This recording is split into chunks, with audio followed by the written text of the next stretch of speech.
Shalom, Israel, Most High in Christ bless. We are continuing through the decades this week. We are in the 90s now. We done the 70s, the 80s.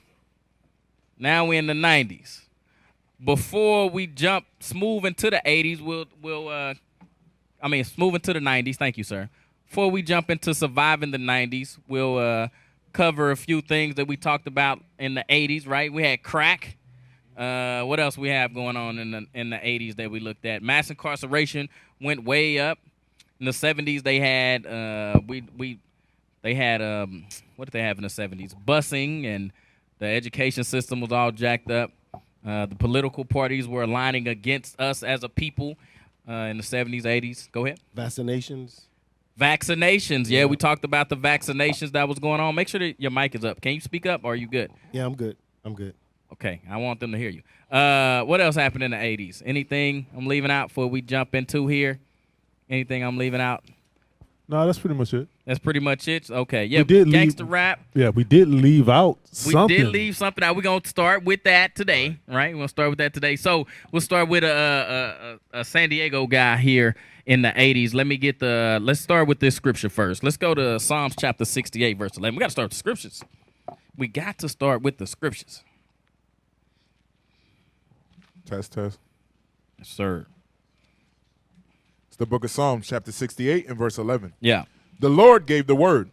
Great was the company of those that published it. So the Lord gave the word. All the things that have happened to us through the decades, we can see that the Lord gave the word. He told us the prophecy on when these different things would happen. He gave us the prophecies that all these things will come to pass. And we see it as we survive these different decades, be it the 70s and the 80s and now moving into the 90s, that we experienced all these curses throughout our generations.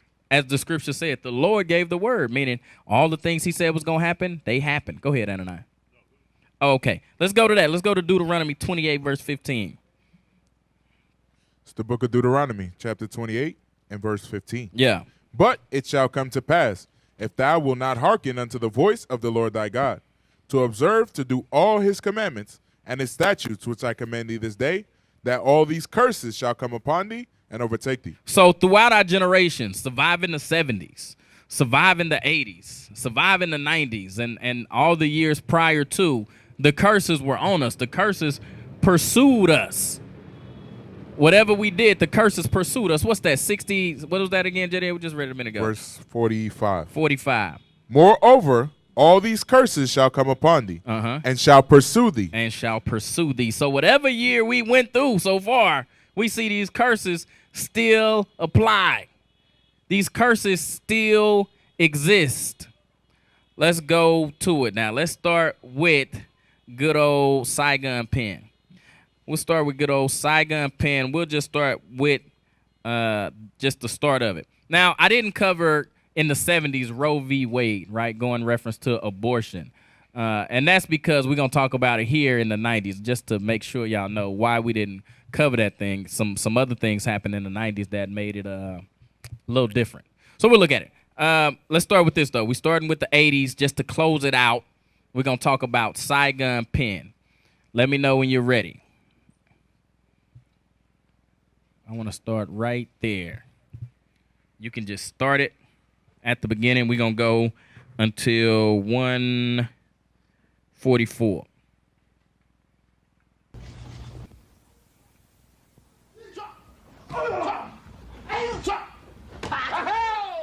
I initially met Saigon Pen when I was teaching at the Jackie Turn it up. Robinson YMCA. At that time, I was, as I am now, teaching the Korean art, military or martial art of Taekwondo.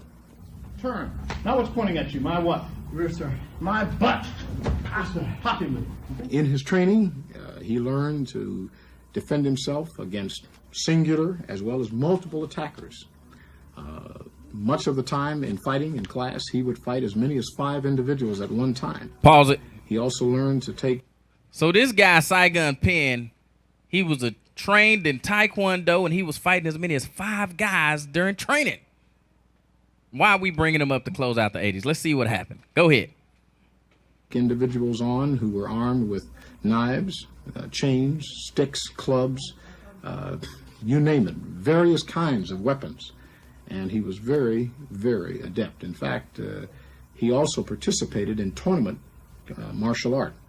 And he was one of the nation's top martial artists. He was indeed one of the consistent. So this black man was one of the world's nations. Well, he said nations, so we'll just leave right there. One of the nation's top taekwondo guys. He was winning tournaments all over the nation. Go ahead. Winners on a national basis and on a state level basis in literally every single contest he entered. If I'm standing here, it allows me. Quick moment. Here. Pacho. You can pause it. You can pause it. I don't know why he do. I don't know why he making that sound. I think it's going. Oh, I said 144. Yeah, keep going. Okay. And when he made the decision to take a life based on his own personal interpretation that his life was in danger, he was of the impression that. So when he made a decision to take a life, he believed that his life was in danger. Let's get it, JDL. Deuteronomy 28. Where we at? 66? Sir, check. Deuteronomy chapter 28 and verse 66. Yes, sir. And thy life shall hang in doubt before thee, and thou shalt fear day and night, and shall have none assurance of thy life. And have none assurance of his life. So what happened was, just to sum it up, and we'll get a couple more clips, but this brother was a brother in San Diego in what we know as Encanto, the hood in San Diego. He was out. What happened, Ananias? Tell us what happened. So he and a couple of his boys, they was coming back from Balboa Park. I guess some event that was going on at Balboa Park. So they're driving back, and then they get profiled. Basically, they're in a pickup truck. It was a pickup truck, right? Yeah, it was a pickup truck. It was a pickup truck. So they get profiled, and they get pulled over. So basically, the police officer walks up to him. You know, it's two in the car. It's two police officers and a ride-along. Yep. The ride-along is a female. Yep.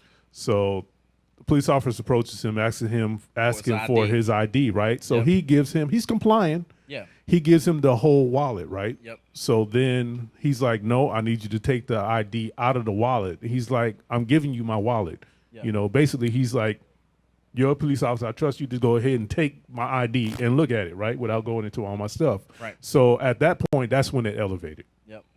What happened after that? They started beating him up. Yeah. So basically they pulled him out. They told him to get out the car.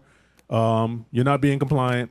And then the beatdown began. But he didn't quickly react. He didn't react. They was hitting him, Yeah. attacking him. They said he had his hands up in the air. Yep. He was like, why are you hitting me? They hitting this dude. Now, like we just seen, this was happening to him in training all the time. They said 4 or 5 guys would attack him with clubs and knives in his training. So he was like, I'm used to this. Like, stop hitting me. You know what I'm saying? All right, let's jump to minute 11:30. They said, it was like, you black mother effer. And it was just black, and nigger. And it wasn't nothing nice in there. All right, it's not nice, or whatever you want to use the word, to see uniformed police officers, people that other people respect, using profanity. I say now that's a bad image for us to have. But we got a tough job to do out there, and there's a lot of tools that we can use in getting that job done. And part of that is to use professional profanity. And if you can use a key word here and there to keep a situation from getting out of hand or from having to make an arrest, let's use that word, that professional profanity instead. Stop, pause it. So what happened was it was a crowd of people that seen the cops attacking this man, like a lot of people. They was all standing there watching them getting attacked. Right. And the little girl said, you heard what she said. They was calling nigga, and beating on him. And the cop made an excuse saying, oh, sometimes you have to use, what do you call it? Professional, what do you say? Professional profanity. Professional profanity. Nigga is professional profanity, apparently. That's and they use that. They say they use that terminology to get your attention. I'm like, yeah, you're gonna get my attention. You calling me nigga Yeah. and stuff like that while Yep. you're beating me down. Yep. So go to Psalms chapter 64 and 8 because he set himself up for the fail. Yep. He set himself up for the big fail, right? The book of Psalms, chapter 64 and verse 8. So they shall make their own tongue to fall upon themselves. All that see them shall flee away. So just picture yourself on the jury, right? And then this man is up here saying that That guy we was looking at was a police officer that was attacking him. Go right. ahead. Yeah, he's the second one. He's the one that he get shot. Yeah, I think he got shot they all too. got shot. Yeah. He survived, right? But he's saying, there comes times where you have to use professional profanity Yeah. to get your point across. Yeah, you see what right? happened when you did that. And the jury's listening to this. I'm like, this seems suspect. To the wrong black man you did that. Right, day. exactly. That's crazy. You got something, Holy App? No, sir. No, sir. Okay, cool. Let's go to minute 1540. Think it was 17. Hold it real quick. You see the lady that's up there? Yeah. I just gotta let y'all know. I went to high school with this girl. This is crazy. So all this stuff is coming back to remembrance. I believe she's Edom, Yeah. but she hanged around with the brothers all the time, right? She loved to be around Jake. She loved to be around Jake. Yep. All right, I think we're good. All right, verse 17. As for us, our eyes as yet fail for our vain help. Yep. And our watching, we have watched for a nation that could not save us. Yes. They hunt our steps that we cannot go in our streets.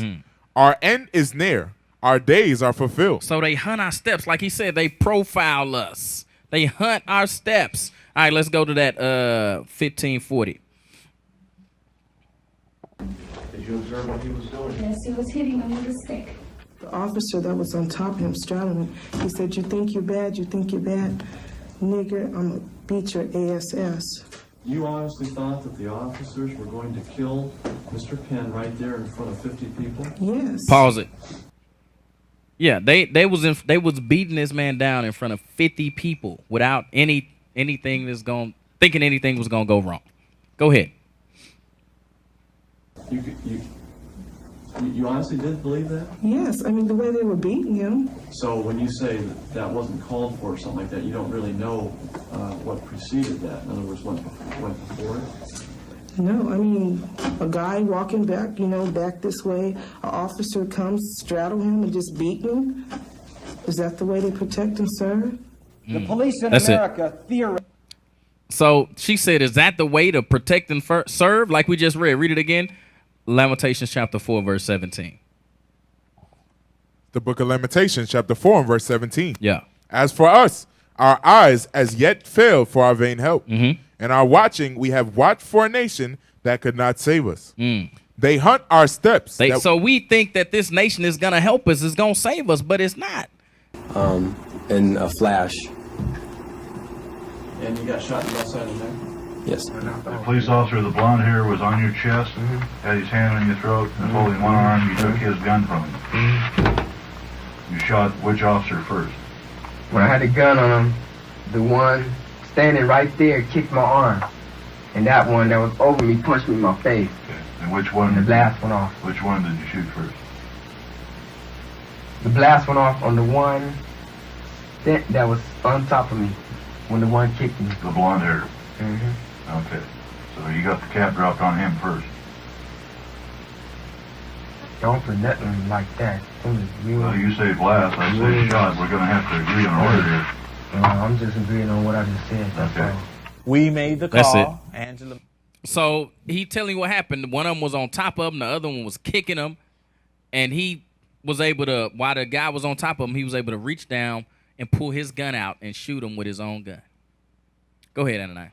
No, I'm just saying, if you listen to the way Sagan was testifying what happened that day, he was really being precise with his choice of words. Yeah. He said the blast went off because the guy's saying you shot him. Nope. But he's saying the blast went off. Yeah. Okay, so that's playing on the jury. He's like, well, when he pulled it out, did the gun accidentally They try to use the words to flip on him. Right. You shot him. He's saying you shot him. He said no, this the is what I blast said. went off. I was trying to prevent this. Exactly. The whole time. Yeah. Like we read in Lamentations, right? They hunted our steps. They hunted our steps. They profiled us in the 80s. That's what happened. All right. Anything else you want to say about the 80s? Well, long story short, Sagan got off. Yep, he was found not acquitted. guilty. He was Yep. now guilty, right? Right, found He was not found guilty. now guilty. And then one charge I think they hung on. They was stuck on like it was one of the charges. It's called hung jury. Right. And Yeah, that's it was probably like when he 11-1. shot the ride along. The ride along, yeah. So, but it didn't end there because Sagan, about 10, 12 years later, he ended up committing suicide because they would not leave him alone. They kept harassing him. Police kept harassing him. Yep. Go to Deuteronomy chapter 28 and verse 25. It's the book of Deuteronomy, chapter 28 and verse 25. The Lord shall cause thee to be smitten before thine enemies. Thou shalt go out one way against them, and flee 7 ways before them, and shalt be removed into all the kingdoms of the earth. So this is what was going on with Sagan after he was already found not guilty. Yep. His best bet would have been just to leave San Diego altogether, yep. change his name, and become a different person in a different state. But he chose to stay here because this is where he's from. He thought he would come out, he'll be safe, but that was their revenge on him. Yep. Just to constantly pull this Harass brother that over. guy. He said he couldn't find a job. He was getting $700 a month for like a disability because of his illness, because they made the brother go crazy. Dang. All in all. So he wasn't able to find work. Everybody knew who Sagan Penn was. He was constantly being pulled over. So the brother ended up taking his life by pills. Dang. What was the other guy, JDL, too, in New York that did the same thing? Larry Davis. Larry Davis. Davis? Larry Davis. And that was another similar story as well in New York in the 80s, that Larry Davis ended up was being harassed by police, and he ended up defending himself and getting off. Shot 6 cops. Shot 6 cops. God dang. All right, so we're going to move into the 90s. We're going to move into the 90s. Pull up that wiki right quick. Let's read that. Let's move into the 90s. It says 1990s. The 90s, pronounced the 1990s, shortened to the 90s, was a decade of the Gregorian calendar that began January 1st, 1990, ended December 31st, 1999. What they know is what they call the Y2K, 1999, right? It was the final decade of the second millennium in the 20th century. The 90s saw a rise in awareness and multiculturalism, as well as the advance of alternative media movement, and as grunge, rave scenes, hip-hop spread around the world to young people during that decade, aided by the new technology such as cable television and the World Wide Web. So the internet was also introduced in the 90s. Let's go to this. Isaiah chapter 42, verse 22.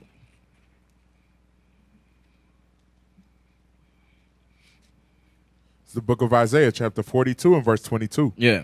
But this is a people robbed and spoiled. They are all of them snared in holes, and they are hid in prison houses. For they are a prey, and none delivereth, for a spoil, and none saith restore. So what happened again, like in the 90s, the trend continues, right? The crack, the mass incarceration, those trends continued that we saw at the 80s and moving into the 90s with the hip hop era, with internet. Those things didn't make our lives better. A lot of people was getting rich off of this stuff, but for the mass of us, it didn't help us, right? A lot of us were oppressed and put into prison because of this. I think they was the prison number starting in the 90s was like 1.3 million. By the end, they was at like 2.3 million. It dang near doubled the amount of men we had in prison. The amount of men we had in prison doubled from 90 to 99. All right, we'll go here. Let's start here. Let's go to Deuteronomy chapter 28, verse 15 one more time. And give me that first video I asked for, sir. It's the book of Deuteronomy, chapter 28 and verse 15. Yes, sir. But it shall come to pass, if thou wilt not hearken unto the voice of the Lord thy God, yes, sir, to observe to do all his commandments and his statutes, which I command thee this day, that all these curses shall come upon thee and overtake thee. So again, we continue to be cursed in the 90s. Let's look at verse 59. Verse 59. Yeah. Then the Lord will make thy plagues wonderful, and the plagues of thy seed, even great plagues, and of long continuance, and sore sicknesses, and of long continuance. So the Lord is clear that the plagues was going to be for a long continuance. It wasn't just going to be for the 70s, for the 60s, for the 80s. No, it was for a long continuance. So like we just saw, Saigon Pen was getting beat up. Let's see what happened in the 90s. Let's see if that changed. Give me the video. Let's see what happened. Some of y'all might not have heard of this brother right here, but look at this.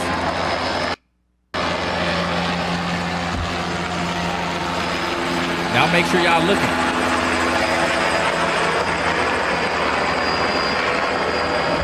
I see 1, 2, 3, 4, 5, 6, 7 police officers.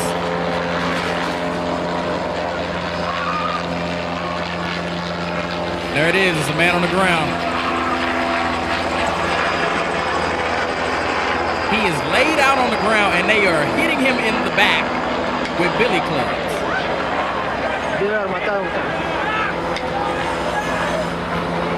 At this point, would you not think, hey, I should arrest this guy?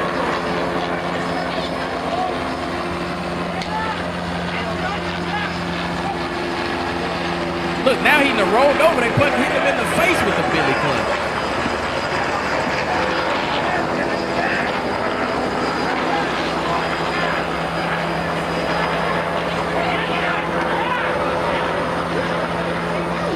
Boom. On the ground. Still hitting. Kicked him. Kicking him in the back of the head. Look at people just driving by.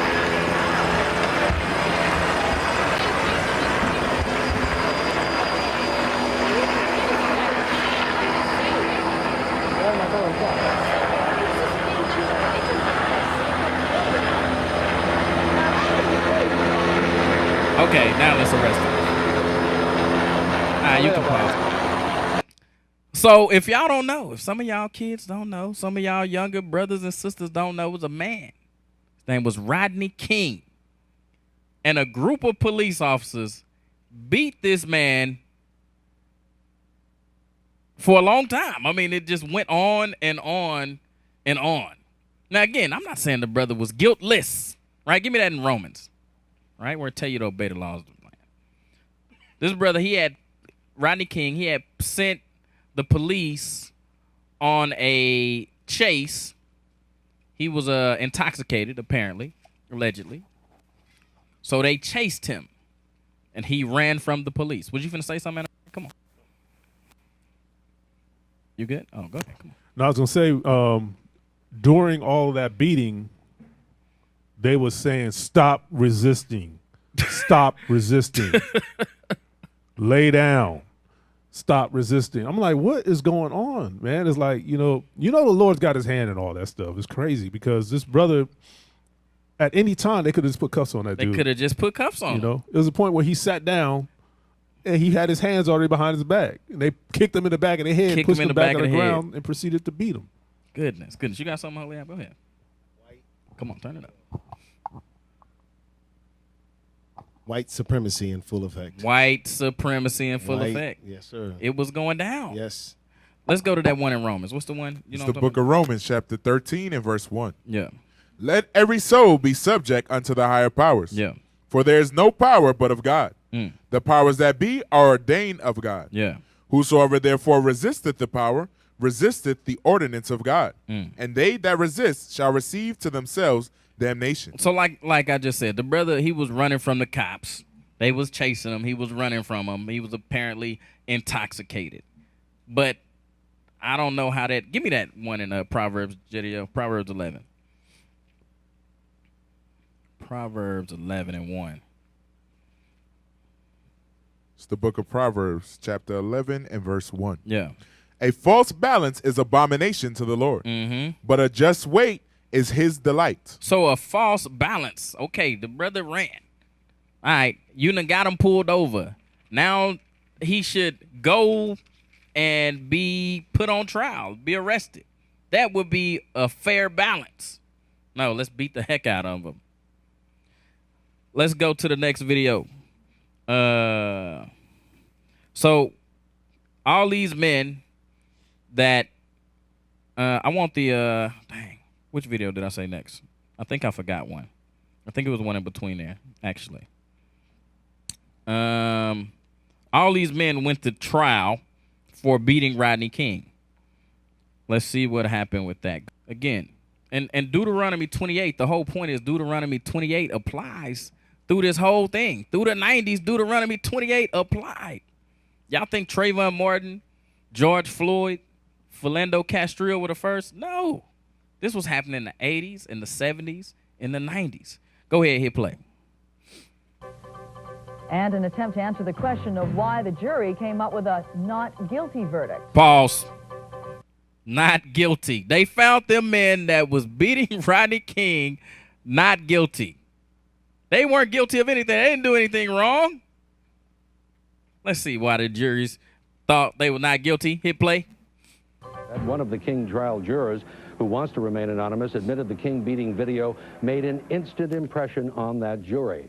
But that same Simi Valley juror said a closer inspection of the video left her with a very different and a very shocking impression. But when you see it in its entirety, we saw it regular speed and slow motion and frame by frame, repeatedly over and over and over again, looking at specific actions of each specific officer and indeed of Rodney King to see what stimulated their actions to go as they did go. And I am thoroughly convinced, as were the others, I believe, that Mr. King was in full control of the whole situation. Rodney King was in full control of that situation, the Holy App. You didn't know that? He was in control. Go ahead. It reminds me of Zechariah 11 and 5. Let's get it. Let's get it. He was in full control. Go ahead. It's the book of Zechariah, chapter 11 and verse 5. Whose possessors slay them. So who are the possessors? The police officers. The white that police brought officers us over here in slavery. The police officers, yes. beating them with that billy club. Yep. Read. And hold themselves not guilty. Dang. So when they went to court, they found this police officer that was beating them not guilty. Not guilty. They said Rodney King was in control of this whole situation. Apparently. Go back like 3 seconds, 4 seconds. Let me hear what say it again. I just want to look at the images and see how he's in control of this. Hit play. I am thoroughly convinced, as were the others, I believe, that Mr. King was in full control Look at of that. the whole situation. Full control. That's full control.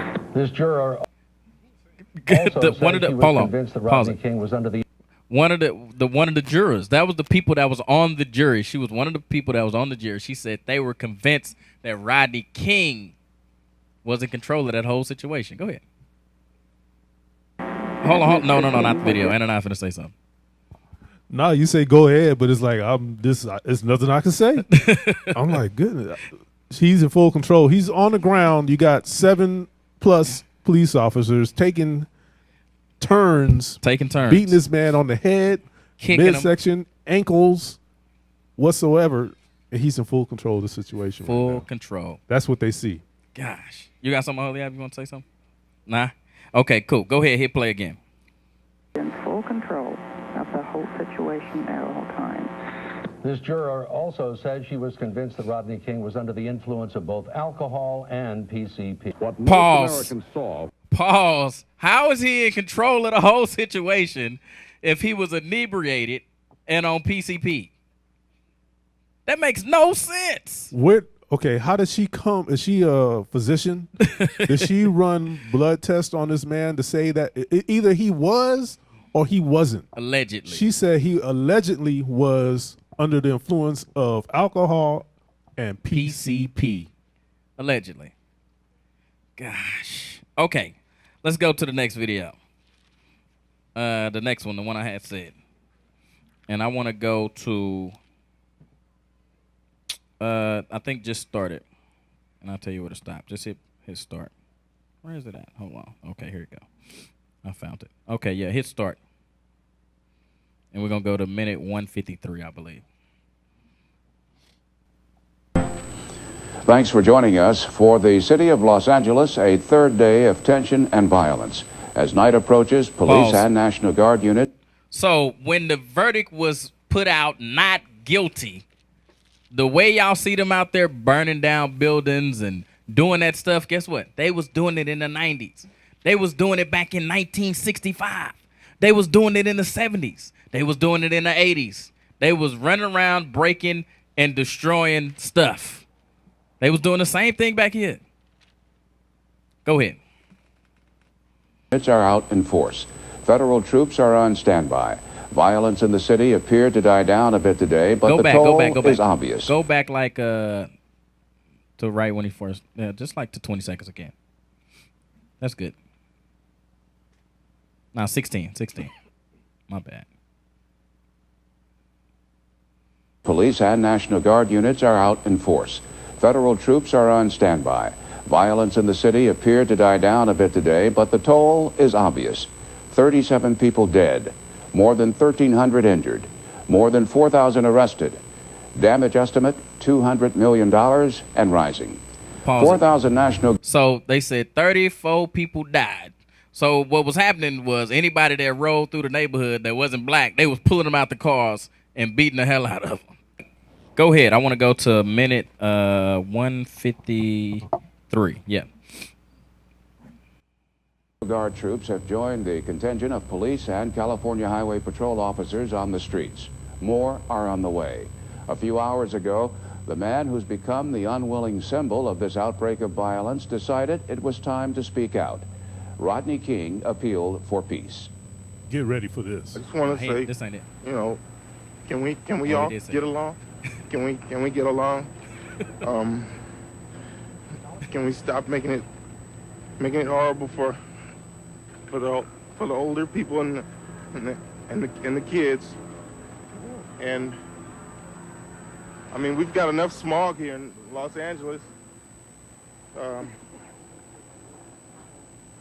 let alone to deal with the setting these fires and things. It's just not right.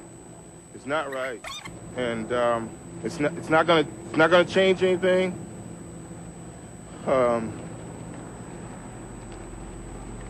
We'll get our justice. They've won the battle, but they haven't won the war. We'll have our day in court, and that's all we want. And just I love, you know, I'm neutral. I love people of color. You know, I'm not like they picking me out to be. We've got to quit. We've got to quit.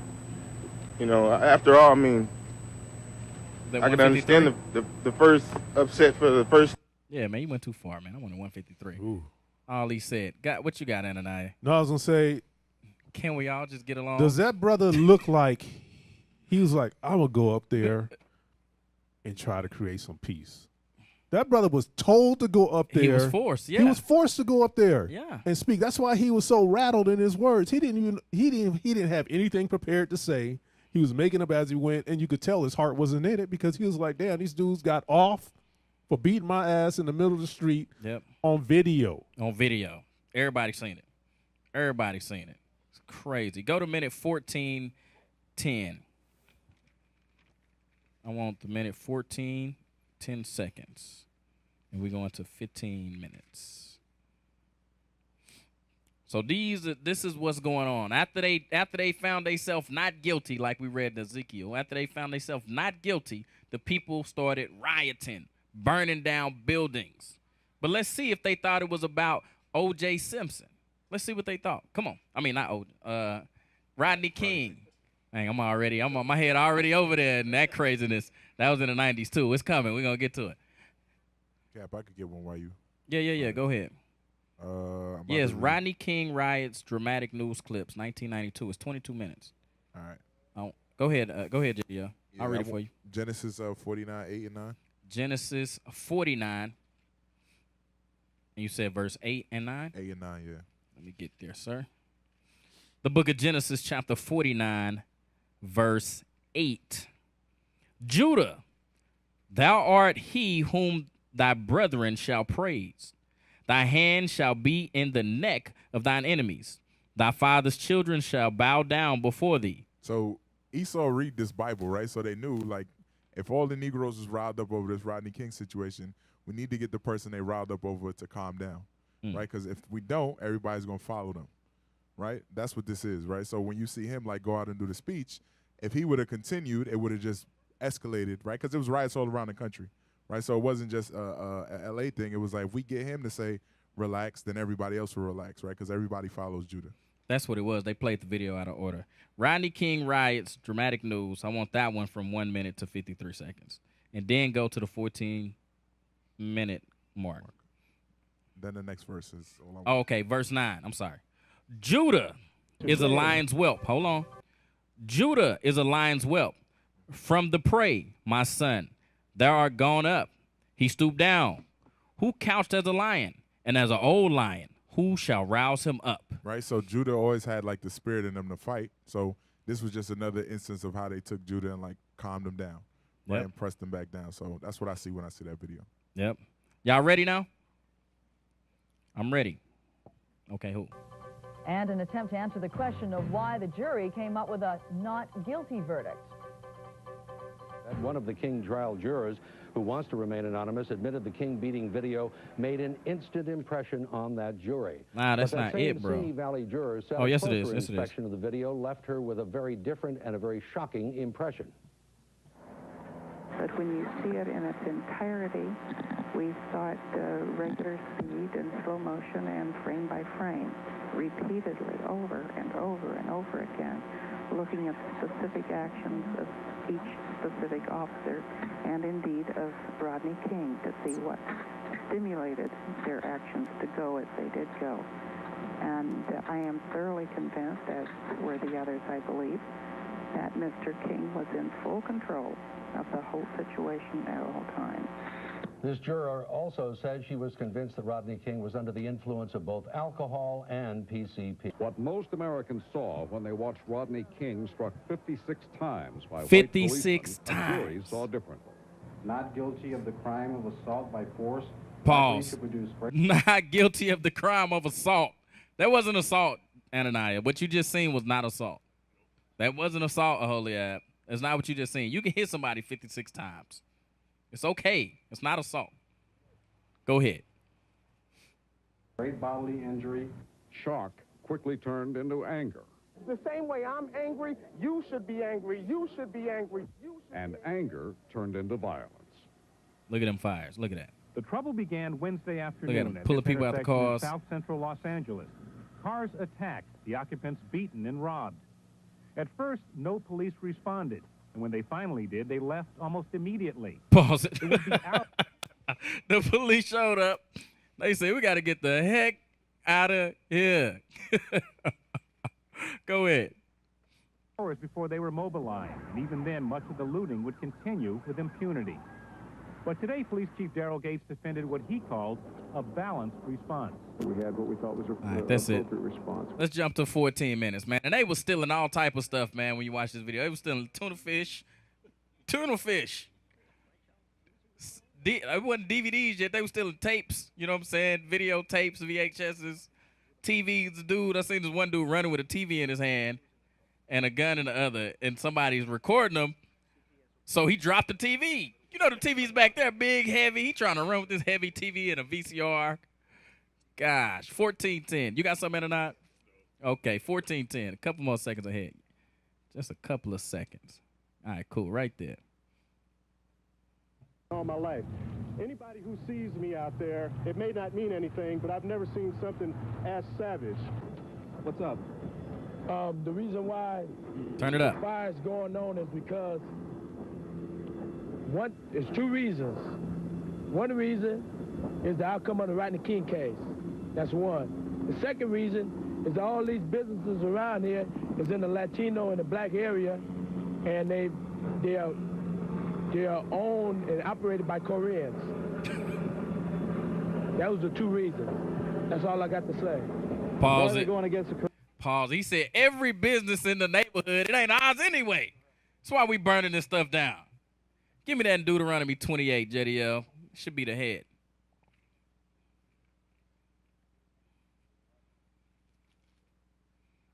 Deuteronomy chapter 28 and verse 43. Yeah. The stranger that is within thee shall get up above thee very high, and thou shalt come down very low. Go ahead. He shall lend to thee, and thou shalt not lend to him. He shall be the head, and thou shalt be the tail. Like we just said, the brother said, it's not just the Rodney King thing. Nah, they coming in here and they set up businesses and take all the money out of our communities.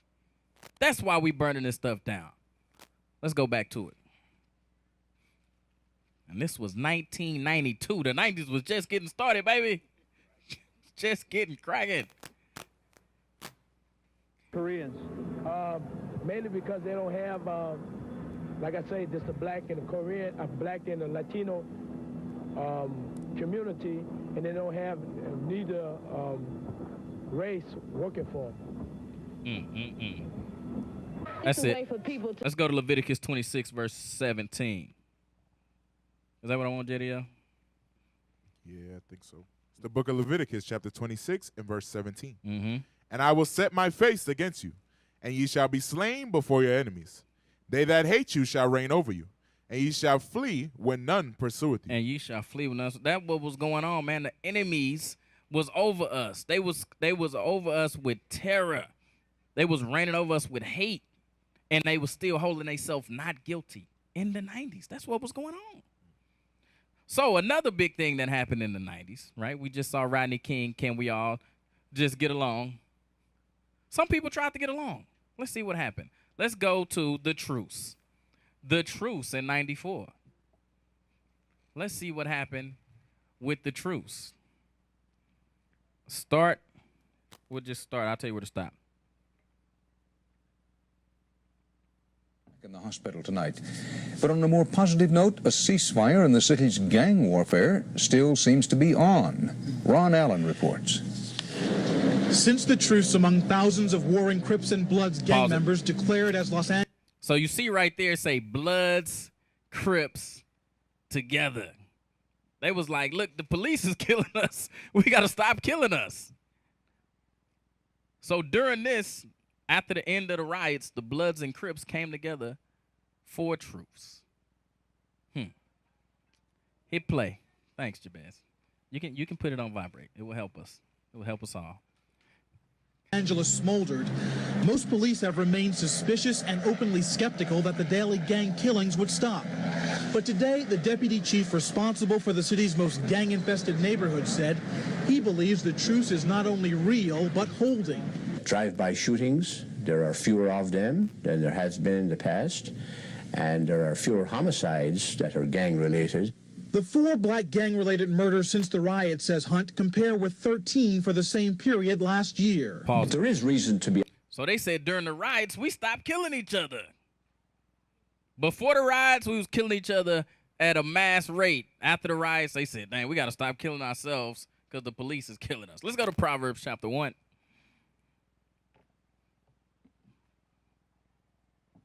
Let's start at verse. We'll start at 8. It's the book of Proverbs, chapter 1 and verse 8. Yeah. My son, hear the instruction of thy father, and forsake not the law of thy mother. And like we done read through the 70s, through the 80s, going into the 90s, we lost a lot of black men. We lost them to prison. So there was no fathers there for them to hear. So they get into gang violence. They jump into gangs and all these different things, man. Go ahead. For they shall be an ornament of grace unto thy head, and chains about thy neck. Here it come. My son, if sinners entice thee, consent thou not. Consent thou not. Because the gangs was a bunch of sinners. Go ahead. If they say, come with us, let us lay wait for blood. Let us lurk privily for the innocent without cause. Without cause. And that's what gangs was doing back in those days, in the 90s. But they tried to come together. Let's go to a minute 20 and 30 seconds. And we're going to go to 2144. So South Central, Inglewood, Watts, Compton, all of them was causing truces, or a truce between the gangs, right? Long Beach, they was all calling a truce. Now, let's see what happened in the midst of this truce. We just seen the police came out and said, hey, it's good. They not killing each other as much. Let's see what happened. Go ahead. Say something. I'm coming out of Compton. This is Brother Marcus Jackson out of Compton. You know what I'm saying? A lot of tricks have been brought to say that we are conspiring to, shoot the police. Pause I it. want to let you know these are. So they said, they was putting out in the media, the only reason why the Bloods and Crips came together was to kill the police. Why would they do that? So they could keep killing black men. So they could keep the oppression going. They trying to be at peace. But now they pushing out, they only came together so they can kill police. Come on, watch. Tricks certain parts of the media, tricks the police, so that continual harassment can be brought forth. Can you hear me? And what I want to say, I'm out of Compton. This Crips coming together from Power Brew, from Compton getting together, Grape Street Watts, Bounty Hunters, PJs. They come together all over. But I'm gonna tell you, it's gonna be all type of. A lot of people don't hear this. We think instead of them guys, young guys receiving praise, they're receiving a lot of static and harassment. So like you would be saying, so like the police would be saying like, oh, this is wonderful, man. This is wonderful. We could kick back at the donut shop longer now since we ain't got to worry about bullets flying. But I'm gonna tell you, it's like a lot of them, they can't stand it. And we have experienced it. You know what I'm saying? I was coming from Bible study. It was Crips. It was Crips and Bloods at a barbecue and a Bible study. I was on my way leaving and was harassed. It's like they're not patting nobody on the back. You know what I'm saying? Even though we're not saying they should be happy that we stopped killing, but we are happy. It's like a holiday now around certain parts. It's like a holiday. Pause it. So in the midst of them trying to come together at a truce, the police was pissed off at them and still harassing them. They said, we had Bible study. And they are harassing us. Let's go to Romans chapter 8, man. Give me Romans 8. I forgot about this one, Jetty. Romans 8. I want to start at 33. Romans chapter 8 and verse 33. Yeah. Who shall lay anything to the charge of God's elect? Mm-hmm. It is God that justifieth. Read it again. Who shall lay anything to the charge of God's elect? Mm-hmm. It is God that justifieth. Who shall lie anything to charge of God's elect? These blacks and Hispanics that you've seen as gang members, that's God's elect. And they trying to get right. But they going to still lay charges to them regardless. Go ahead. Who is he that condemneth? It is Christ that died. Yea, rather, that is risen again, who is even at the right hand of God, who also maketh intercession for us. Here it come. Who shall separate us from the love of Christ? Shall tribulation? Tribulation. We was going through that in the 90s. Or distress? Mm-hmm. Or persecution? Persecution, like we just read. These brothers trying to do the right thing and they being persecuted and harassed. Go ahead. Or famine? Mm-hmm. Or nakedness? Or peril? Or sword? Or perils or sword. That's what was going on in the 90s. That's what we was dealing with. Let's go back to the video. I want minute 24 and 45 seconds. So even though they called the truce, the police are still harassing these brothers. 24:45. You got something in there now? You good? You good at Holy App? Holy App got something. Sure. Okay. Let me know. And Chop from the Crips. And behind them are Said, Chop, and Chop's friend, Dave Geary. Good morning. Thank you for joining us this morning. Spud, I'm going to start with you Pause first. And his name is Spud, man. What's wrong with that? It's Spud and Chop, okay? I was looking at all the names. Can you go back just a couple of seconds? And then in the video, you got Dave. Yeah. Go back a little bit. What's that? You got Said, Taco. You got Dave. What's that one down there? Said? Chop and Spud. Spud and Chop. Spud and Chop, man. Taco crazy looking. Go ahead, man. Why they call that brother Taco, man?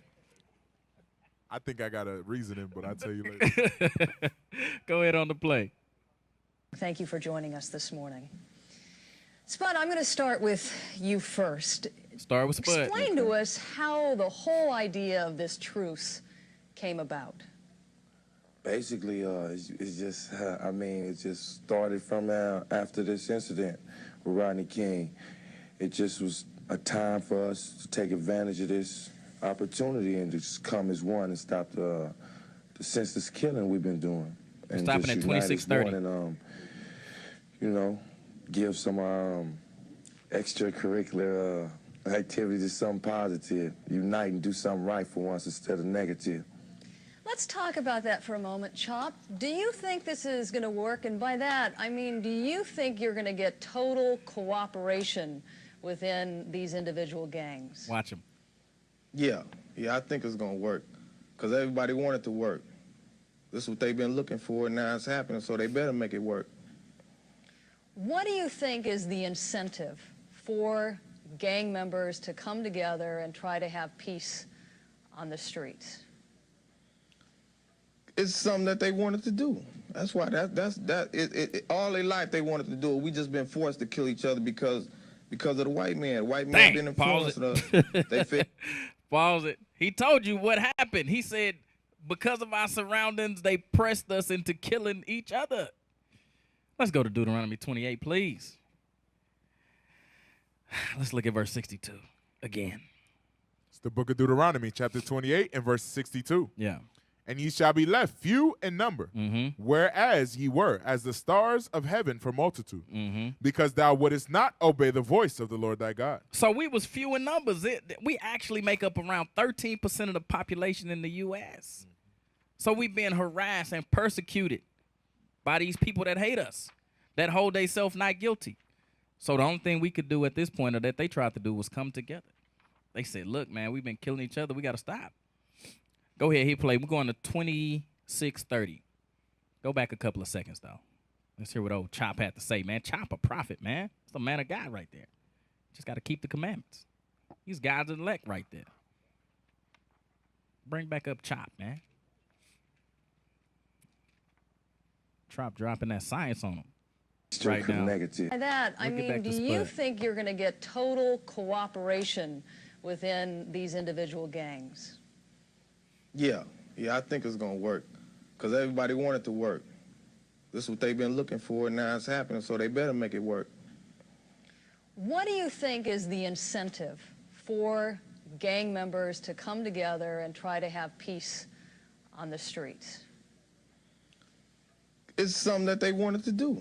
That's why all their life they wanted to do it. We just been forced to kill each other because of the white man. White man been influencing us. They figured like we can't kill no white man because if something happened to a white man, we in jail. Anything happened. So we've been killing up each other. So that's the incentive now to get together and fight for another cause. The people that's really hurting us. What is this cause you're talking about? What is the mission? Spud? The mission or Chop, go ahead. No, go ahead, Spud. I mean, that's basically the mission is, you know what I'm saying? So, like he said, man, he said the white man has been influencing us to kill each other. That's in their nature. So we picked up on their nature and started killing each other because, like you said, we was left few in numbers. Let's go to that in Obadiah right quick. Did you have something, sir? No, sir. Okay, just say no. You good. You ain't got to pick up mine. Let's go to Obadiah. Let's go with verse. Let's start with verse 4. It's the book of Obadiah, verse 4. Though thou exalt thyself as the eagle, and though thou set thy nest among the stars, thence will I bring thee down, saith the Lord. Here it come. If thieves came to thee, if robbers by night, how art thou cut off? Would they not have stolen till they had enough? If the grape gatherers came to thee, would they not leave some grapes? Yep. How are the things of Esau searched out? How are his things sought up? All the men of thy confederacy have brought thee even to the border. The men that were at peace with thee have deceived thee and prevailed against thee. They that eat thy bread have laid a wound under thee. There is none understanding in him. Jump down to verse 9. Verse 9. And thy mighty men, O Teman, shall be dismayed, to the end that every one of the mount of Esau may be cut off by slaughter. Here it come. For thy violence against thy brother Jacob, shame shall cover thee, and thou shalt be cut off forever. So the violence against Jacob. They like he said, we saw the killing happen around us, but it wasn't nothing we could do. We was killing each other. Let's go back to the video one more time. We'll start at 28. We'll just ride it to the end. But it is okay to wipe out a cop? But see, I gotta say something now. You guys are getting that pamphlet and saying it was us. We was not giving pamphlets out saying kill the police. We're giving pamphlets out saying we need to stop this gang violence. We need to organize something where we focus on something else as far as, you know, getting new jobs, starting businesses, letting black people in gangs and Crips show that we can, you know, do what we want to do. Pause. We put our minds together and we go do. So you see that again. So this is a whole different area, right? I think they said they was Inglewood. The first one we watched was South Central. A whole different area. They were saying the same thing. Are y'all trying to get together to kill the cops? I heard y'all saying y'all want to kill the cops. Like, look, we didn't say that. They kept trying to find a way to whatever they was trying to do positive to make it evil. They had a gang truce and they kept saying they only got together so they can kill the police. They kept trying to push that narrative through the media. They continue to try to push that narrative. You got something tonight? Hey, go to Zephaniah 2. We're going to read 1 through 3. These brothers had the right idea. Yeah. As far as trying to come together. They was trying. You know, they was trying, but they left something key out of the mix. Zephaniah chapter 2 and verse 1. Yeah. Gather yourselves together. Yea, gather together, O nation not desire. So this is talking about Israel, basically. We need to be gathering ourselves together when we come into situations like this because everybody is against us. Go ahead.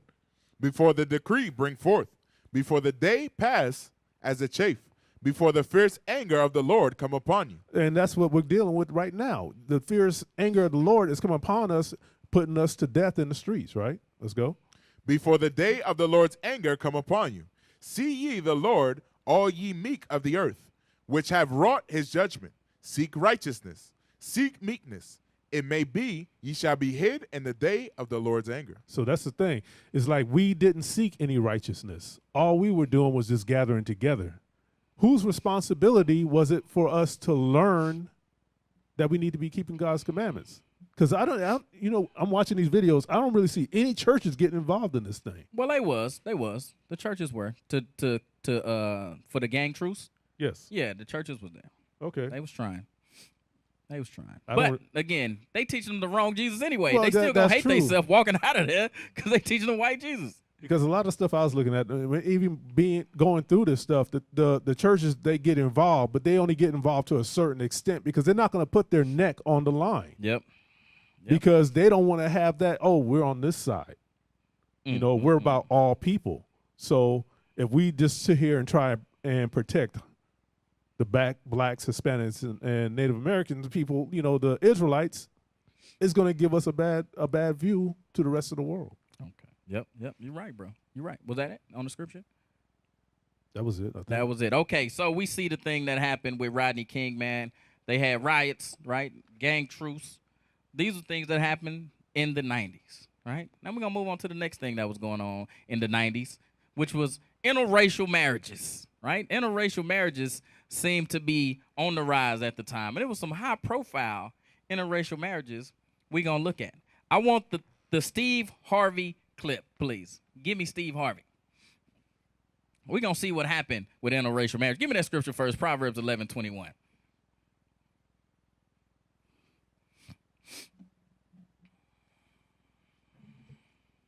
The book of Proverbs, chapter 11 and verse 21. Go ahead. Though hand join in hand, the wicked shall not be unpunished, but the seed of the righteous shall be delivered. So though hand join in hand, though you want to marry the other nations, it's not going to bring us together. It didn't bring us together in the 90s. Let's see some of the outcomes of what happened in the 90s with interracial marriages. Let's bring up Steve Harvey, please.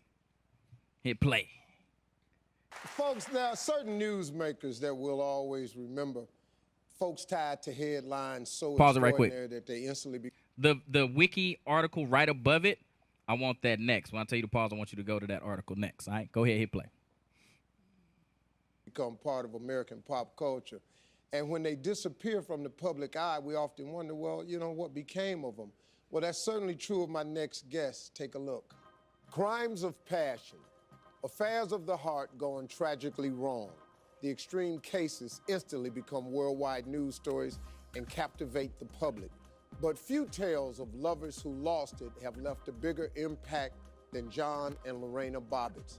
Their volatile marriage, filled with allegations of abuse and infidelity, came to a gruesome conclusion when, in a fit of rage, Lorena took the one thing most precious to her husband and committed the one act every man fears the most. Joining us now, please welcome Lorena Bobbitt.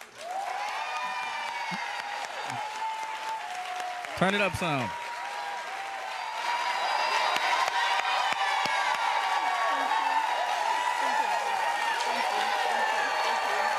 Some of them don't know who Lorena Bobbitt is. Some of them like, I don't know. Some of y'all young sisters don't know. Y'all finna learn today.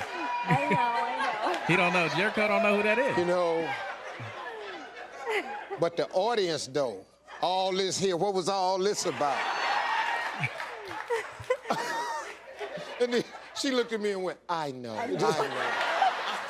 Take me back to that time. What happened?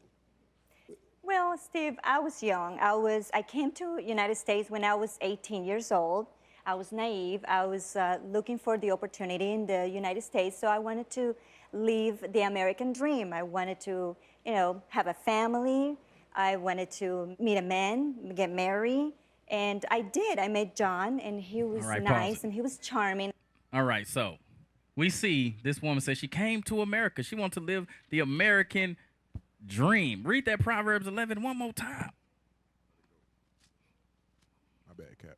Proverbs chapter 11 and verse 21. Yes, sir. Though hand join in hand, the wicked shall not be unpunished. The wicked shall not be in hand. She thought the American dream was coming here and marrying her, a white man. Let's see. Let's pull up her the thing I told you to pull up before on the wiki. Scroll down to her. I got you. Just scroll down. Scroll down to her. I want to see where she's from. John. There she go. Lorena. So it says after the trial. No, that's not it. Oh yeah, it say it right there. After the trial, Lorena attempted to keep a low profile and reverted to the use of her birth name, Gallo. In October 1996, she made a visit to her native Ecuador, where she met the president, Abdullah Bakram, for official dinner. So this woman was Northern Kingdom. She was from Ecuador. But she then came over here, thought the American dream was marrying the white man. Let's go back to Proverbs. Let's look at chapter 6, verse 13. And then on the video, I want minute 440. Proverbs chapter 6 and verse 13. He winketh with his eyes. He speaketh with his feet. He teacheth with his fingers. So she ended up marrying what she thought was going to be the white knight, and he was beating her down. And let's see what her reaction to it was. Can I get the video, please? Minute 440. And so low, my self-esteem was down, cool. And he came that night and abused me, and I went to the kitchen for a glass of water and to calm myself up because he was abusing me that night. And all of the things I remember was I took a glass of water, and then I found myself in the street with a penis in one hand and a knife in the other. And so, yeah, that happens. I mean, I'm telling you. It happens. This is a true story. I am here to... This is the truth. This is a true Pause story. it. I'm telling you. So she say she was in a fit of rage. She was being abused. She went to get a drink of water. Next thing she knows, she found herself outside with a knife in one hand and a penis in the other. You got something, Holy Ab? You got something you want to say, sir?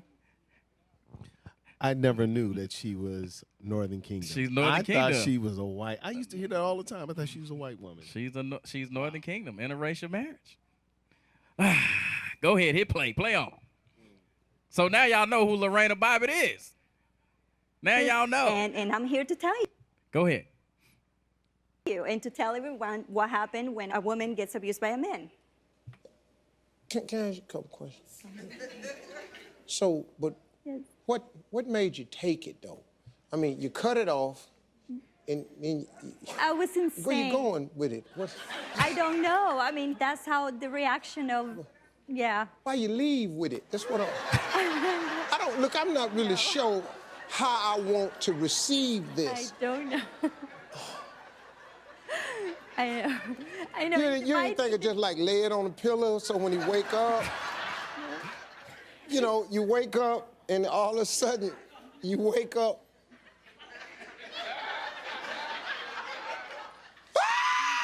You know, I don't know if I would rather wake up and see it laying next to my pillow and try to bring it back, you know. Come here, come on. I don't know what I'll do. Yeah, it's But when you threw it out the window, though, that's Pause the it. part. Now we. So she topped it off, got in the car, drove down the street, and threw it out the window into a grassy field somewhere. What happened? Did that happen? Holy Ab, did that happen? Yes, that happened. That's what happened, right? That happened. Yes, it did. That's what happened. That what happened, Adonai? I guess that's what happened. Though hand joined in hand, like the scriptures say. Though hand joined in hand. Though you want to be in this interracial relationship. I still cringe. It's when I hear still that. cringe I hearing do. that story. That's the 90s, baby. We taking it back to the 90s. Come on, bring it back. We're going to stop at 6:32. So for y'all that don't know about Lorena Bobbitt, now you know. You got to go find it. Yes. You know, you out here. You know, what are we looking for? I'm helping with this search. I don't give a damn. Gauze me up, pack me, put a tourniquet on me, but I got to get out here. I got to find it. Now find it. Got grass on it. I'm trying. They did. They had grass on it.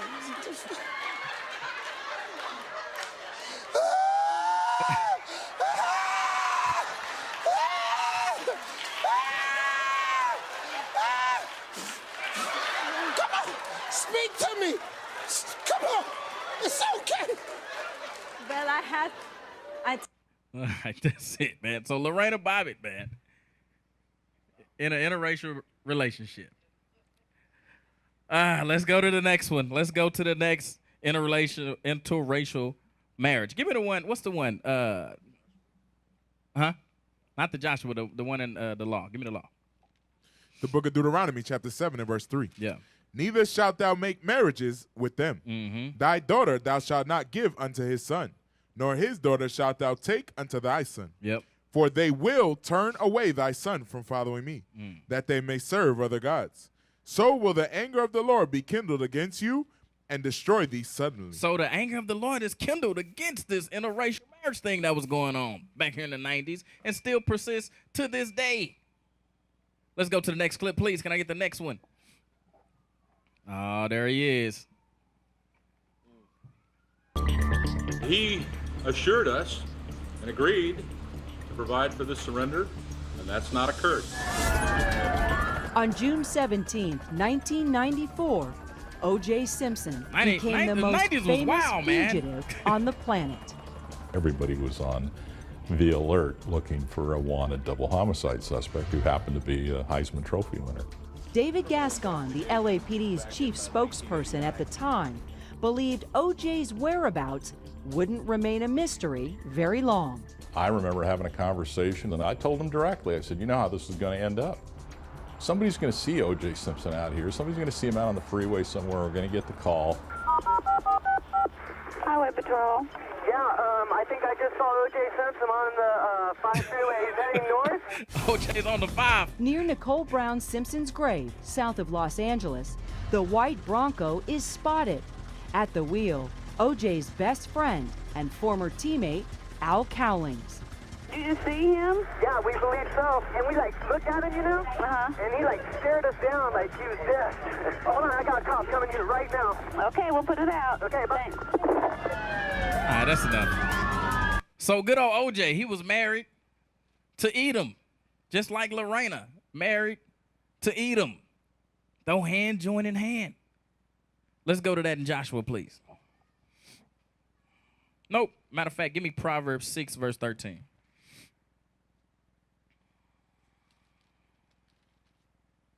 The book of Proverbs, chapter 6 and verse 13. Yeah. He winketh with his eyes. Yep. He speaketh with his feet. He teacheth with his fingers. So this man, O.J., he was also abusing this Edomite woman, apparently, allegedly. You know what I'm saying? And it's the same thing with Lorena Bobbitt. Apparently, she was being beat and abused. Let's go to the next video right quick. Mr. Simpson to stand. That's people 77. So, pause it. So, they said that these gloves that was at Bloomingdale's, only like a few of them were sold, like 300 in the whole world. So, they proved that his wife, Nicole Simpson, had bought these gloves. And then they say, OJ, put on the gloves. Let's see if you killed him. Go ahead.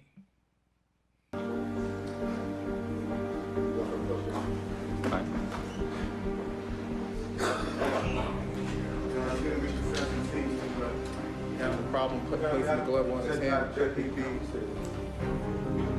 Sustained.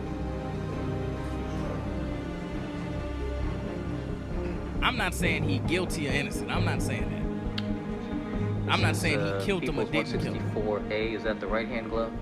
I'm just saying he shouldn't have been involved with an interracial marriage in the first place according to God's laws. Now he had court trying on gloves.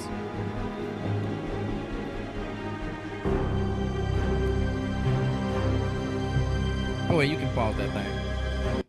So the gloves, he can't get them on his hand, all right? He can't get them on his hand. Go ahead, Holy App. He was using his acting skills. He used his acting skills right there. He couldn't get them on his hand. Get him on. Give me the next one. Give me the next one. Give me the next one.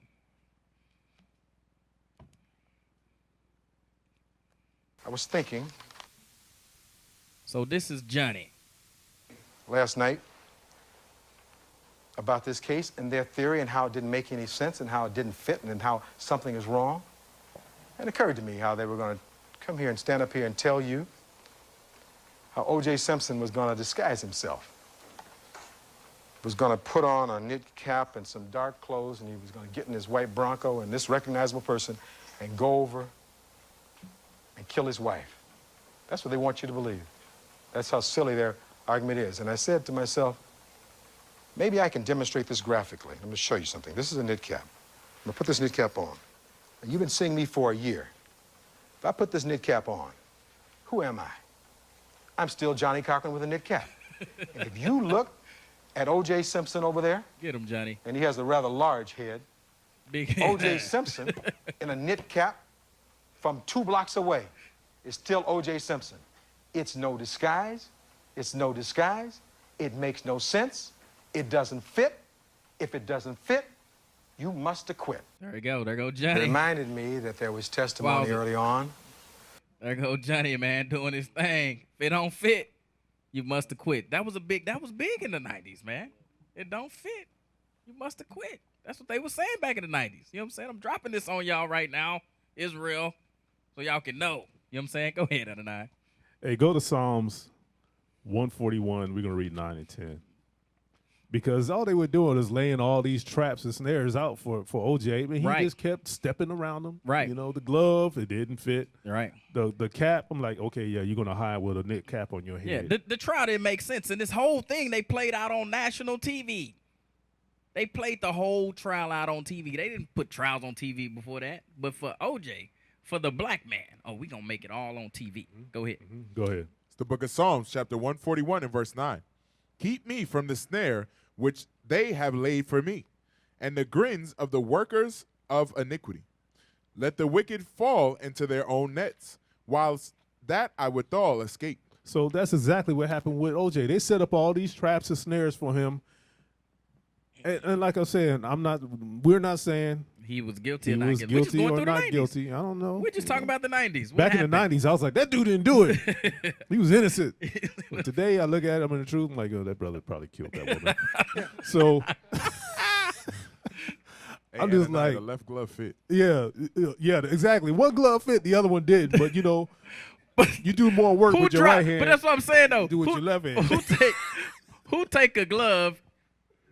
And he's a football player and just drop everything. Like he was trained not to drop stuff. And where did they find the glove? They found the glove in his front yard, like right in the wall, right in his driveway. It was wet. Yeah, wet in his driveway. What happens to leather when it gets wet? It shrinks. Yeah. Okay.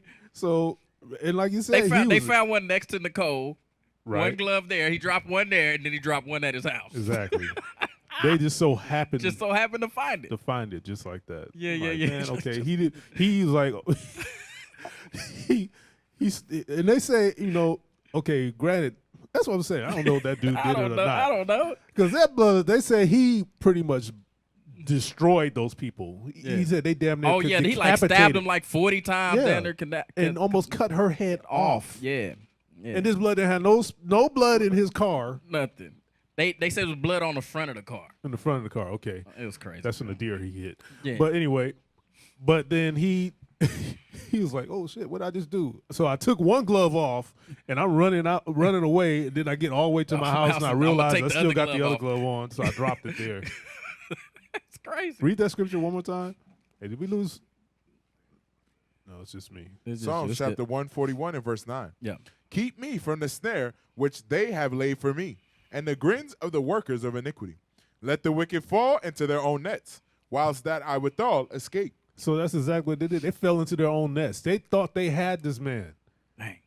Set all these traps, and he just got acquitted. All right, let's finish up. Give me a Joshua right quick. Joshua chapter 23 and verse 11. Yeah. Take good heed, therefore, unto yourselves, that ye love the Lord your God. Else, if ye do in any wise go back and cleave unto the remnant of these nations, even these that remain among you, and shall make marriages with them, and go in unto them, and they to you. Know for a certainty that the Lord your God will no more drive you out of these nations from before you, but they shall be snares and traps unto you, and scourges in your sides, and thorns in your eyes, until ye perish from off this good land. Go ahead. Which the Lord your God hath given you. So that's what was going on, man. These interracial marriages, God was not in agreement with that thing. And these marriages ended tragically in murder and death, scourges, trials, all type of stuff. Give me that Proverbs 11 and 1 right quick. And give me old Hillary. It's the book of Proverbs, chapter 11 and verse 1. Yeah. A false balance is an abomination to the Lord. So that's what they had. They had a false balance, man. And these courtrooms and these courthouses, the judges, the whole judicial system was a false balance. It was designed to incarcerate and keep in prison the black man, the black woman, the Hispanic man, the Hispanic woman. In the 90s, that's what we was dealing with. All right, let's go to Hillary. Let's see what Hillary got to say. Affairs programming from the nation's capital and are a public service of your television provider. C-SPAN, created by cable. The fourth challenge is to take back our streets from crime, gangs, and drugs. And we have actually been making progress on this count as a nation because of what local law enforcement officials are doing, because of what citizens and neighborhood patrols are doing. We're making some progress. Much of it is related to the initiative called community policing, because we have finally gotten more police officers on the street. That was one of the goals that the president had when he pushed the crime bill that was passed in 1994. Pause. He promised So they passed something called the crime bill in 1994, where they had things called like truth and sentencing, the 3-strike rule, where if you committed 3 criminal acts, you was put away for life.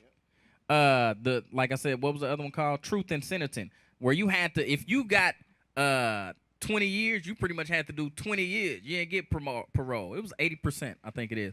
And the other one thing they did besides truth and sentencing, 3 strikes, mandatory minimum sentencing, where the judge, they couldn't make a decision based off of if this was your first crime or when you did it, how you did it. It was a mandatory minimum. The judge didn't get the right to choose what the amount of time you would get. Let's go ahead. Watch what Hillary say. 100,000 police, we're moving in that direction, but we can see it already makes a difference. Pause. Because So they added another 100,000 police that was already abusing us and beating us down. They added another 100,000 to them. They paid another $100,000. Another 100,000 Caucasian people, Asian, Moab, Ammon. They paid another 100,000 of them to come into our neighborhoods to abuse us. Go ahead. if we have more police interacting with people, having them on the streets, we can prevent crimes. We can prevent petty crimes from turning into something worse. But we also have to have an organized effort against gangs. Just as in a previous generation we had an organized effort against the mob. We need to take these people on. They are often connected to big drug cartels. They are not just gangs of kids anymore. They are often the kinds of kids that are called super predators. Stop. No conscience. They called the black man, the Hispanic man, a super predator. They said in the 90s, the black man, the Hispanic man, had no conscience. Go back a couple of seconds. Watch it. Watch what she's saying. Go back a couple of seconds. They are often the kinds of kids that are called super predators. No conscience, no empathy. We can talk about why they ended up that way, but first we have to bring them to heel. And the president has asked the FBI to launch a very... You know, I kept replaying that too when she said bring them to heal. Because in the Negro, in the Hispanic mind, like, oh, we need to be healed. That's not what she was talking about. She's talking about heal, like you tell a dog to heal, to sit down, to be still. That's what she was saying when she said we got to bring them to heal. It wasn't, oh, let me help give you the treatment or the education or the information you need to not be in the situation. That wasn't what she was talking about when she said bring them to heal. Let's go to Deuteronomy chapter 28. What is it, JDL? 37? Give me that. It's the book of Deuteronomy, chapter 28 and verse 37. Yeah. And thou shalt become an astonishment, a proverb, and a byword among all nations, whither the Lord shall lead thee. And that's what we became. We became another proverb, another byword. And another one of those was super predator, without conscience, without thought, senselessly killing people. And guess what? She was kind of right. Let's go to the scriptures. Let's go to the scripture. Let's go to Micah chapter 2, verse 8. Give me the inquirer. The inquirer. Proverb and a byword. 2 and 8. Give me that. This is the book of Micah, chapter 2 and verse 8. Yeah. Even of late, my people is risen up as an enemy. Ye pull off the robe. What did they do? Ye pull off the robe. They was pulling off people's robe. This is back in the Bible times. They was pulling off the robe. Go ahead. With the garment. With the garment. Pulling the clothes off of you. From them that pass by securely, as men averse from war. So they would walk by people back in the Bible times and pull off their clothes, rob them for their clothes. Let's see what was going on in the 90s. Bring up the Inquirer, please. 1990s. Flashback when the desire for starter jackets turned deadly. See, some of y'all don't know about starter jackets. Look at them. Some of y'all don't know about starter jackets. You couldn't leave your house in your starter jacket. It was all bad. Scroll down. Let's see what happened. It says just before, on March 4th, 1990, 15-year-old Darius Lamont was pulled through the back door of a friend's home in Charlotte, North Carolina. His attacker wanted the teenager's green and white Eagle Starter brand jacket valued at $125. During their struggle, the attacker pulled out a gun, shot Lamont in the face.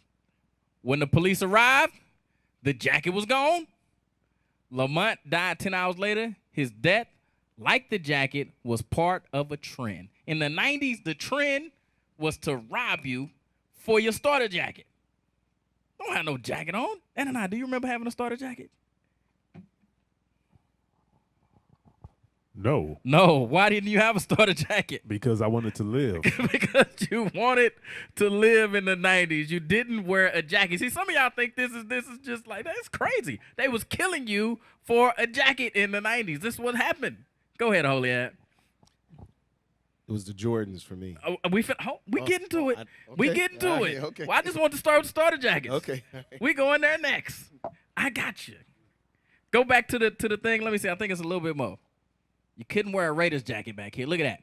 Right there. It says starter business peaked in 1992 when the brand made $350 million in sales.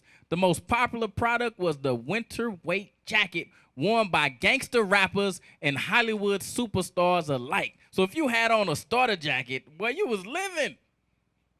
They seen that on TV. They started killing each other. Not for long. Not for long. Yeah, I know. Let's scroll on down. Let's see. Come on. Go ahead, a little bit more. There you go. Here go another. Whoop, there go another right there. 2 or 3. Go back up where it say 2 or 3. Above where it say 14-year-old. There you go. 2 or 3 times a week, the police blotter was full. On a week in 1993, a 14-year-old boy was jumped by a group of 4 men at 8:45. This is the next one. It say a 14-year-old boy was punched and robbed for his $100 starter jacket at 9:15 at night. A 13-year-old boy was robbed of his $100 starter jacket at 2:15. Scroll down. I don't want to see that. Where it say Philadelphia police. Go down. Here you go. Here you go. This is what I wanted. In 1993, when Robert Levins was the inspector of Northeastern Police Division, he told the Daily News columnist Jill Parker that he would lecture parents. I tell parents that I wouldn't buy one for my child because of the fact, why put a target on your kid? He said, why make your kid a victim? Buy him a nice coat, but it doesn't have to be a starter jacket or a sports team jacket. So the police was telling the parents, don't even buy your kids these items because they get killed over them. This is one, I couldn't find it. It was this one, man, they was talking about this dude got shot. He had on a Cincinnati Bengals starter jacket. He got shot. Somebody shot him through the A in Cincinnati. He was walking around wearing the jacket with the bullet hole in the A. That's how they found him. Got a dang on bullet hole in the A. Read that scripture one more time. Micah chapter 2, verse 8. It's the book of Micah chapter 2 and verse 8. Yes, sir. Even of late, my people is risen up as an enemy.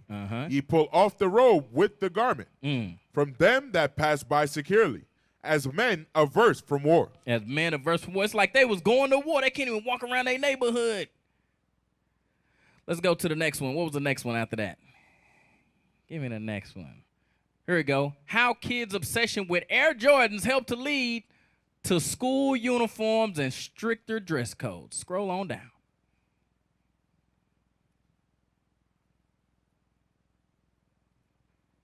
All right, here we go. It says, today sneaker culture seems almost tame. Go ahead. I don't think I want that part. Scroll down. There you go, right there. Black teens in particular, with the focus of the news report robberies, footwear like Air Jordan was described as a attire of gang members and drug dealers, leading to bans in some schools. So you couldn't even wear these shoes to schools. They started forcing public schools to wear uniforms. I remember that. They started forcing public schools to wear uniforms because if you wore your starter jacket, you wore your Jordans, you was getting beat up, shot, going to school. And this is elementary kids. Yeah, no, I just remember in Chicago, that was a big thing. That was a big thing? Oh, man, they were stealing Jordans left and right, robbing you for them. It's crazy. Yeah, it was a big thing in Chicago. And I think that was the main point of this is that they was forcing a lot of kids to wear uniforms now just to keep them safe. You know, I remember being upset. I don't want to wear no uniform. Go ahead. You finna say something about that? Yeah, and they would break into freights and steal the Jordans out of the freights. There you go. And sell them in the barbershops. There you go. There you go. Yep. Yeah. That's what happened. That's what happened. I was going to say that. That's what happened to me. So what happened was you could not, in Dallas, and I believe it was like 96, 97. I looked everywhere for this article. You could not wear the Jordan, I believe it was the 11, the blue and white. You cannot wear them in the city of Dallas without having a receipt on your person. If the police saw you with the blue and white Jordans on, they would ask you for a receipt. And if you didn't have a receipt, they would arrest you. They would take your shoes. Something would happen. You couldn't wear them. They'd be like, where your receipt at? Clank, clank. If you had your receipt, it was going down. Give me the other one. I don't remember what else I wanted out of that one. Go to Deuteronomy chapter 28, verse 68. It's the book of Deuteronomy chapter 28 and verse 68. Yeah. And the Lord shall bring thee into Egypt again. Yeah. With ships by the way whereof I spake. I mean 66. I'm sorry. Verse 66. Yeah. And thy life shall hang in doubt before thee. Mm-hmm. And thou shalt fear day and night. And we shall fear day and night. We fear day and night even to each other, against each other, because of the Jordans, because of the starter jackets. Go ahead. And shall have. And the gold chains. And the gold I'm chains. just looking at that. Oh, You better yeah. tuck your chain. You better tuck your chain in, bruh. It was bad. I was telling you when I was coming home from school, that's what they would do. Yep. You used to have a gold chain on your neck. They would snatch the gold chain and jump off the bus. Dang. We do that all the time. Let's go to the other one. The one after it should be the SI, Sports Illustrated. Scroll down a little bit, right where you can see the cover. So back in the 90s, they released this cover right here. Scroll down a little bit.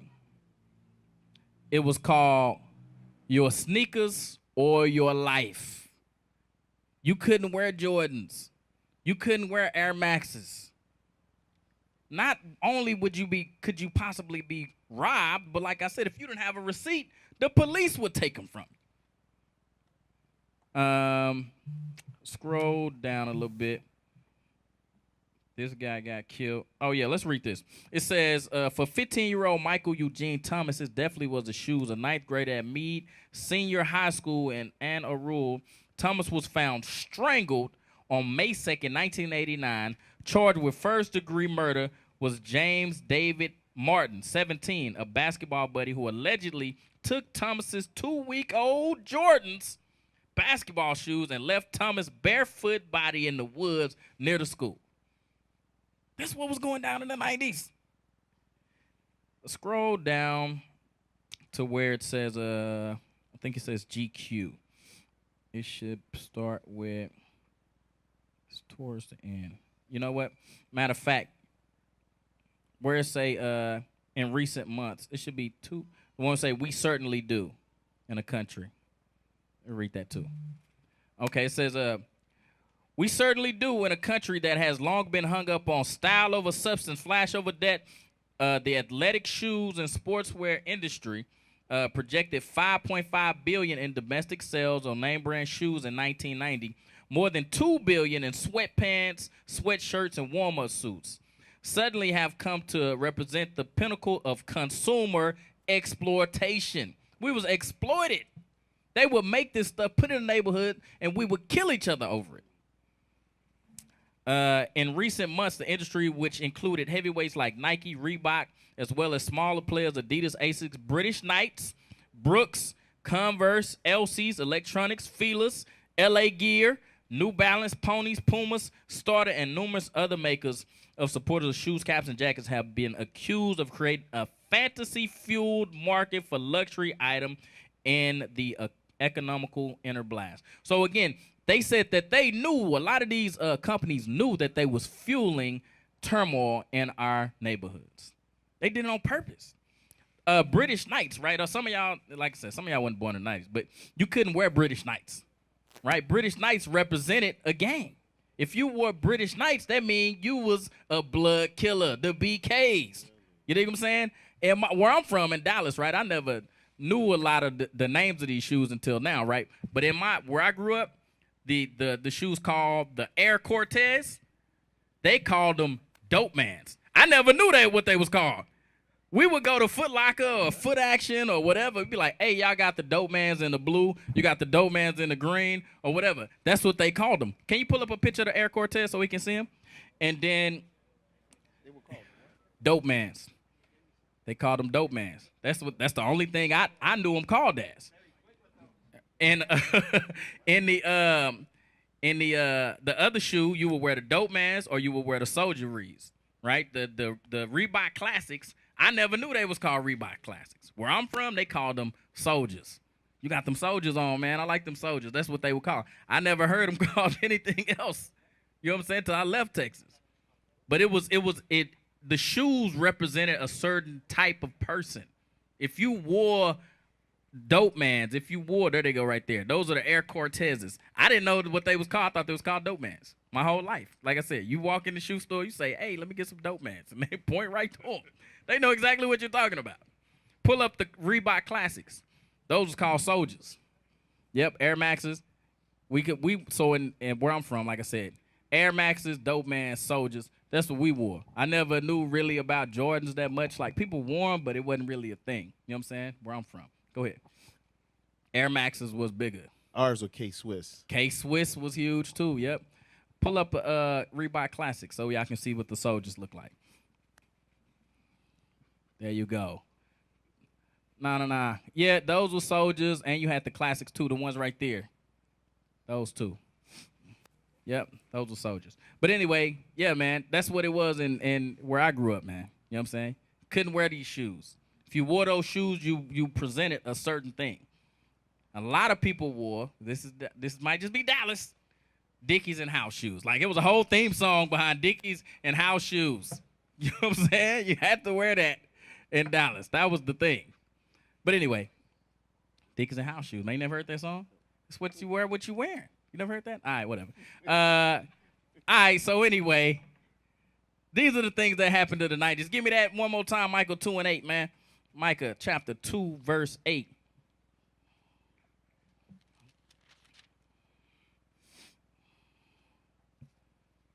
Give me the next one on gut matcher, and then we're going to wrap it up. The book of Micah, chapter 2 and verse 8. Yeah. Even of late, my people is risen up as an enemy. Yeah. Ye pull off the robe with the garment. Yeah. From them that pass by securely, as men averse from war. So, like we see, man, the brothers was killing each other over Jordans, over starter jackets. That's what was happening in the 90s. But you sisters, y'all was not left out. Y'all was killing at an extremely high rate as well. Let's see who y'all was killing. Let's go to Gut Matcher, please. So something happened in the 90s as well called My Body, My Choice, right? Where they would allow 16-year-old girls as early as 16 years old to get abortions without any parental consent. You can go down and have abortions. It was your body, your choice, right? And they changed what's known as a Casey versus Planned Parenthood. They changed the term in which you could get abortions. At first, it was on like in the first or second term. In Casey versus Planned Parenthood, they was like, get them whenever you want. And so they made Planned Parenthood available to girls as young as 16. In my high school, specifically Skyline High School, Dallas, Texas, they had a dang on child care facility for girls or for people with kids in the high school. You could come to school with your baby, drop them off, go to class, pick them up at the end of the day. So look at this. Look at page 44. So these are the abortion rates of the 90s. Look at the black woman right there under rates. Look at that. How much, what they say right there in 1990? How much, what was her rate of abortion? And I say that for them so they can see that. Right there, rate. Right there, 63.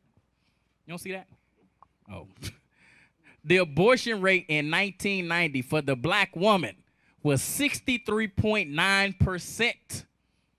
More than 50% of the women in the 90s, the black woman, the Hispanic woman, was committing and having abortions. 60%, over 60%. You got to think of how many people was dying. Go to that in Exodus chapter 20, please. Exodus chapter 20. Thou shalt not kill. So abortion is not cool, man. The baby got a heartbeat. The Bible say, I formed ye in the womb. 63.4% they was having abortions, the black and Hispanic woman back in the 90s. Look at this. Through the years, right, they was averaging 500,000 black kids and 194,000 Hispanics. Okay, cool. I heard you. So we averaging about 800,000 abortions as a nation through the 90s per year. So Israel, with that, man, that was the 90s, man. Abortion was rampant. We was killing each other over starter jackets and interracial marriage. All that stuff was happening in the 90s, man. So with that, Bishop class about to start on. So say shalom. We used to scream black power while heroin was pushed. But at the end of the day, nothing's in vain. IUIC has been given a vision. The tents of Judah has risen. Many has attempted the mission. Minor murmuring, omitting, and missing the mark. Just reading that he had the flame of fire in his eyes gave us the spark. We on Paul's mission. We out on the road, purple and gold. From Mexico, Cuba, Haiti, Ghana, Sierra Leone. 144,000 boots banging, concrete crackling. These These are how men repented at heart. The scriptures is proof. IUIC, we deliver the truth.